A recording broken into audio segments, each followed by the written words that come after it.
Good morning students.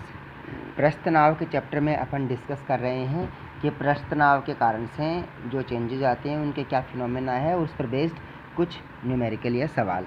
अभी अपने previous lecture में डिस्कस किया कि प्रश्न तनाव के कारण से किसी भी लिक्विड के बबल्स में या लिक्विड ड्रॉप को अगर वॉल्यूम में या पृष्ठ क्षेत्रफल में चेंजेस किया जाता है तो उसके लिए आवश्यक किया गया कार्य या उसके लिए आवश्यक ऊर्जा कितनी होगी। ऐसे ही अपने सॉप बबल साबुन के बुलबुले के लिए भी देखा। अपने पाया कि साबुन के बुलबुले के लिए 2 लेयर होती हैं, इसलिए उसमें जो आवश्यक किया गया कार्य है उसमें एयर ब्लो करने के लिए वह normal air bubble normal liquid की तुलना में जस्ट 2 गुना होता है। फिर अपन ने सवाल किया कि छोटी छोटी बूंदों एक बड़ी बूंद को छोटी छोटी बूंदों में तोड़ते हैं तो उसके लिए आवश्यक किया गया कार्य कितना होता है। अभी अपन देखते हैं कि छोटी छोटी बहुत सारी बूंदों को मिला के एक बड़ी बूंद बनाई जाए तो उसके लिए आवश्यक ऊर्जा या आवश्यक कार्य कितना होता है। तो देखिए बहुत सारी छोटी छोटी बूंदें हैं, मैंने ये डायग्राम में दिखा रखी हैं। ये बहुत सारी छोटी छोटी बूंदें हैं। सपोज ये n बूंदें हैं, बूंदों की संख्या n है और प्रत्येक बूंद की जो त्रिज्या है वह स्मॉल r है। इन सब बूंदों को मिला दिया जाए, ये द्रव की बूंदें, इनको मिलाने के बाद में एक बड़ी बूंद बनाई जाए। ये केवल एक ही बूंद है और उसकी जो त्रिज्या है वो होगी कैपिटल R। तो इस पूरे सिस्टम में कितनी ऊर्जा की आवश्यकता होगी, कितनी ऊर्जा रिलीज होगी इस पूरे सिस्टम में, एनर्जी कितनी। क्योंकि जब बड़ी बूंद को छोटी बूंद में तोड़ते हैं और छोटी बूंद को बड़ी बूंद तोड़ते हैं तो इन दोनों में क्या समान ऊर्जा होती है, समान ऊर्जा की आवश्यकता है, समान ऊर्जा रिलीज होती है। क्योंकि जब छोटी छोटी बूंदों को मिलाते हैं, बड़ी बूंद बनाते हैं तो उसमें एनर्जी मुक्त होती है और बड़ी बूंद को तोड़ते हैं तो इसके लिए ऊर्जा की आवश्यकता होती है। तो यहाँ पर एनर्जी कितनी आवश्यकता होगी। तो देखिए छोटी बूंद, प्रत्येक बूंद का आयतन है वो 4πr³ है, स्मॉल r³ है। बूंदों की संख्या n है तो कुल आयतन हो गया n × 4πr³। किसके बराबर होगा, ये बड़ी बूंद के आयतन के बराबर होना चाहिए। तो 4/3 πr³ कैपिटल R³ के बराबर हो गया। इसके द्वारा अपन पता लगा सकते हैं कि बड़ी बूंद की जो त्रिज्या है वह कितनी होगी छोटी बूंद की त्रिज्या के रूप में। तो कैपिटल R बराबर n⁻⁴ स्मॉल r। तो इसके लिए मुक्त ऊर्जा, तो मुक्त ऊर्जा कितनी होगी। मुक्त ऊर्जा यहाँ पर किया गया कार्य या पृष्ठ ऊर्जा के बराबर ही होती है, क्योंकि ये छोटी छोटी बूंदें मिलकर एक बड़े पृष्ठ का निर्माण करती हैं और वह बड़ी बूंद बन जाती है। देखिए यहाँ पर डेल्टा U, जिसे अपन रिलीज एनर्जी या फ्री एनर्जी बोल सकते हैं, यहाँ पर वह होगी surface tension into 4πr² - r1²। r2² का मतलब यहाँ पर ये है कि फाइनल सिस्टम, अंतिम निकाय। तो अंतिम निकाय यहाँ पर क्या है, अंतिम निकाय यहाँ पर है बड़ी बूंद की त्रिज्या और यह था r1 है, यह है छोटी बूंद। तो यहाँ पर जो चेंजेस देखेंगे वो चेंजेस इस प्रकार से देख सकते हैं कि अलग अलग वैल्यूज़ देख लीजिए। सॉरी, यहाँ पर जो R2 है वो स्मॉल बूंदों के संख्या के रूप में आयतन होगा, और क्योंकि इन छोटी छोटी बूंदों को मिला के अपन बड़ी बूंद बना रहे हैं तो उसके लिए आयतन में जो परिवर्तन होगा वह प्रारंभिक आयतन माइनस अंतिम आयतन। तो प्रारंभिक आयतन है ये वाला हो जाएगा स्मॉल बूंद के लिए, तो स्मॉल बूंद छोटी छोटी बूंदों के लिए। अब देखिए 4πs × 4π। अब R2 को मैंने ये लिखा 4πr², 4πr² के रूप में लिखा पृष्ठ क्षेत्रफल के रूप में। तो चूँकि R2 का मतलब हो गया कि छोटी छोटी बूंदें, अब छोटी छोटी बूंदें हैं वो निकाय में, उनकी संख्या है वह n है और प्रत्येक बूंद की जो त्रिज्या है वह r² है। तो आप इसको यूँ समझिए कि प्रत्येक बूंद का जो क्षेत्रफल होगा वह होगा 4πr² और बूंदों की संख्या n। तो ये हो गया कुल पृष्ठ क्षेत्रफल, और बड़ी बूंद है उसका पृष्ठ क्षेत्रफल होगा 4πr²। अब इसको घटा दीजिए तो यही अपन ने सेम यहाँ पर किया। देखिए तो 4πnr² कैपिटल R², ये समान मान यहाँ पर अपने पास में प्राप्त हुआ है। तो देखिए कैलकुलेट कीजिए s × 4π। अब स्मॉल r का मान रखिए, स्मॉल r का मान अपन रख सकते हैं यहाँ से। देखिए अपन को पता है कैपिटल R बराबर n⁻⁴ r। तो स्मॉल r बराबर इस n को उठा के इसके भाग में ले आइए डिनोमिनेटर में, तो r/n⁻⁴ तो r n⁻⁻⁴ ये वाला मान अपन को रखना है। तो ये वाला मान अपन यहाँ पर रख देंगे। देखिए n और r² की बजाय ये हो गया कैपिटल R और n⁻⁻⁴ तो n⁻⁻² माइनस r²। अब देखिए r² को कॉमन ले लीजिए तो 4πr² आ गया। उसके बाद में ये n⁻⁴ तो देखिए n⁻⁴ और n⁻⁻⁴ तो n⁻⁴ - 2/3 तो n⁻⁴ बचा। तो यहाँ पर देखिए n की पावर 1/3 और यहाँ पर 1 बचा, तो यह इतनी ऊर्जा उसमें मुक्त होगी। देखिए यह छोटी छोटी बूंदों को मिला के बड़ी बूंद मिलाई जाती है तो उसके लिए मुक्त ऊर्जा, और यह बड़ी बूंद को छोटी बूंदों में तोड़ी जाती है तो उसके लिए किया गया कार्य। तो देखिए दोनों समान आ रही है, अर्थात ऊर्जा का संरक्षण इसमें होता है। इसमें एक अगला सवाल देखिए कि यहाँ पर कोई एक तार का बना हुआ छल्ला है, उस तार के बने हुए छल्ले को किसी भी लिक्विड के अंदर छोड़ दिया जाता है, उसको क्षैतिज हॉरिजॉन्टल फॉर्म में छोड़ा जाता है, अर्थात इस प्रकार से ये लिक्विड के किसी बॉक्स में छल्ले को छोड़ दिया जाता है। अब इस छल्ले के जो खाली जगह है उस पर एक पतली सी फिल्म बन जाती है लिक्विड की। तो सवाल यह है कि अपन को पता करना है कि वह जो फिल्म है उस पर मिनिमम कितना बल लगेगा ताकि वह जब छल्ले को बाहर निकालें उस लिक्विड से तो वह फिल्म टूटे नहीं, अर्थात उस छल्ले के ऊपर वह पतली सी फिल्म, पतली सी एक परत पानी की या जो भी लिक्विड है, तेल है या फिर साबुन का पानी है, उसकी वो पतली सी एक परत है छल्ले के ऊपर चढ़ी रहे, तो उस पर मिनिमम कितना बल लगेगा दिया गया है। जो भी लिक्विड है उसका पृष्ठ तनाव दिया गया है 157.1 न्यूटन पर मीटर, और उस पर गुरुत्वाकर्षण का असर होता है तो गुरुत्वाकर्षण का मान दिया गया है 9.8 मीटर पर सेकंड स्क्वायर। अब सबसे इम्पोर्टेंट चीज़ यह है कि यहाँ पर जो द्रव यह जो छल्ला है, इस छल्ले पर जो फिल्म बन रही है ऊपर की तरफ और नीचे की तरफ, तो क्योंकि इसमें दो हिस्से हैं फिल्म के, तो इसके कारण से जो फिल्म की लंबाई है वह दोनों की तरफ जो दोनों की परिधियाँ हैं वर्ताकार फॉर्म की, उनकी परिधियों के बराबर होगी। तो फिल्म की लंबाई कितनी हो जाएगी, अगर एक तरफ फिल्म बनती है तो उसकी लंबाई हो जाएगी 2πr, दोनों तरफ बन रही है तो उसकी लंबाई हो जाएगी 2 गुणा 2πr।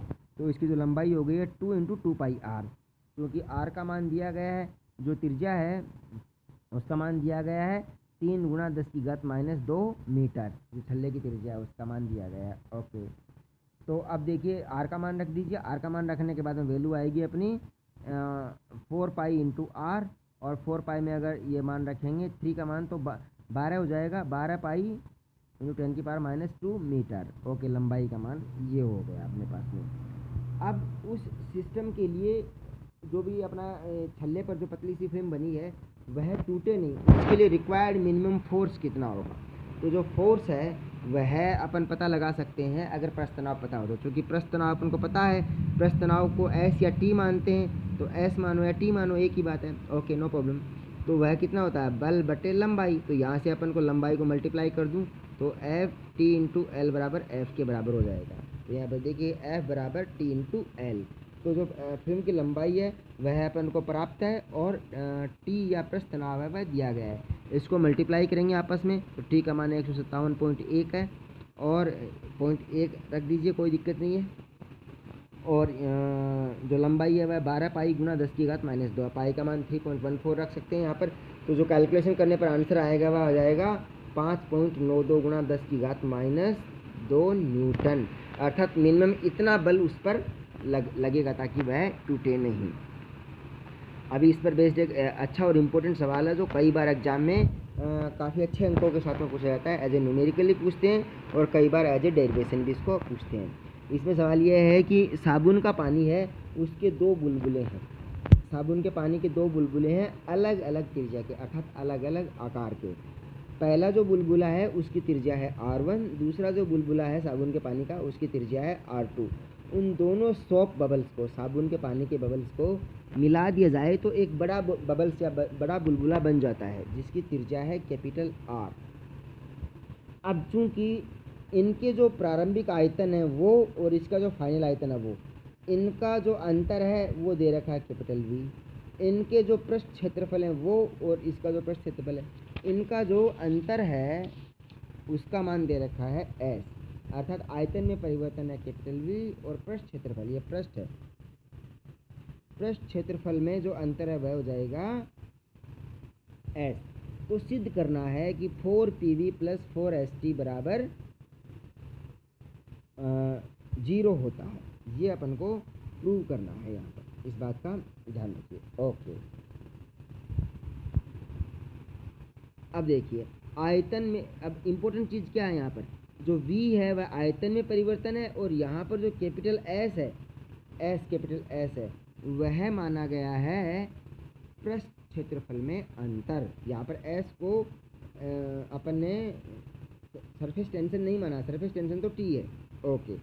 तो और P यहाँ पर दबाव या प्रेशर, और V वॉल्यूम। तो आयतन में परिवर्तन कितना होगा? आयतन में परिवर्तन होगा कि प्रारंभिक निकाय का आयतन माइनस अंतिम निकाय का आयतन। तो प्रारंभिक निकाय में दो बुलबुले हैं, तो दोनों का आयतन, दोनों को जोड़ दीजिए, 4/3 पाई R1 क्यूब प्लस 4/3 पाई R2 क्यूब, जोड़ दिया। फाइनल निकाय में से घटा दीजिए, माइनस का 4/3 पाई R क्यूब बराबर आ जाएगा V। ओके, आप चाहें तो इसमें ऐसे आपस में ये सब नहीं, कटेंगे नहीं, इधर V है, ओके, नो प्रॉब्लम।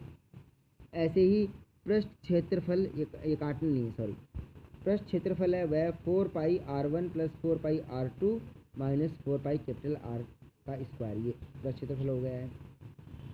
4 पाई R1 स्क्वायर प्लस 4 पाई R2 का स्क्वायर प्रारंभिक निकाय माइनस अंतिम निकाय 4 पाई R स्क्वायर कैपिटल का स्क्वायर, ओके।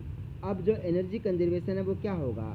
निकाय का, प्रारंभिक निकाय का P प्लस PV और अंतिम निकाय का PV मतलब PV बराबर nRT होता है। तो यहाँ प्रेशर और वॉल्यूम, वह प्रेशर और वॉल्यूम है, यह नियत रहना चाहिए प्रारंभिक और अंतिम निकाय का एनर्जी कंजर्वेशन के लिए। तो P1 V1 plus P2 V2 बराबर कैपिटल PV। अब P जो है, ये देखिए इसका जो फॉर्म है वो दिया गया है यहाँ पर, कैपिटल P प्लस 4RT/R1 इसके लिए, ओके। तो P1 का मान रखेंगे तो P plus 4RT plus divided by R1, और V1 है 4/3 पाई R1 क्यूब। ऐसे P2 का मान रखेंगे तो capital P 4RT upon R2 into 4/3 पाई R2 स्क्वायर।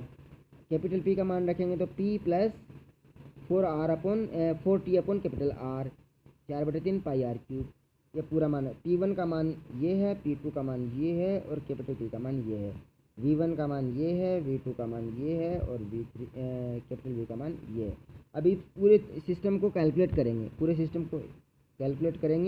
तो कैलकुलेट करने के बाद में देखिए, जब भी यहाँ से देखिए P, कैपिटल P यहाँ पर रखे देखेंगे तो यहाँ कैपिटल P का मल्टीप्लाई इसके साथ में, कैपिटल P का मल्टीप्लाई इसके साथ में, कैपिटल P का इसके साथ में, तो दोनों तरफ से 4/3 पाई को कॉमन ले सकते हैं, तो मैंने कॉमन लेके हटा दिया। तो capital P into R1 cube plus R2 cube minus capital R cube, okay.